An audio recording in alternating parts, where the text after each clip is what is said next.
On an average day, about a dozen new games are released on Steam, and while we think that's a good thing, it can be understandably hard to keep up with. So that's exactly why we picked out 5 games we think might be worth your attention.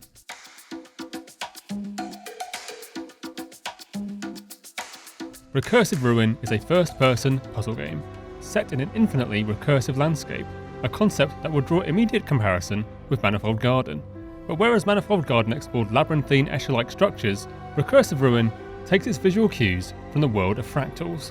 And not only will you need to navigate these endlessly expanding patterns, but you'll also enjoy a far from realistic relationship with gravity. The Dread X horror compilations barely need introduction nowadays. But for the uninitiated, these are collections of indie mini horror games, usually wrapped in a theme. And this new collection's theme is entertainment. That means you should expect alien-themed parties, ritualistic celebrations, bloody karaoke booths, a terrifying sports centre, and loads more.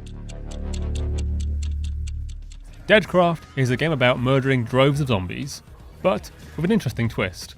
The player character is a half-zombie too. This means you'll be building up your own army of undead to pit against another army of undead, resulting in double the zombie carnage, I guess. You'll build your zombie army by planting the corpses of aggressive zombies and growing them, all while collecting new weapons and tools to equip them with.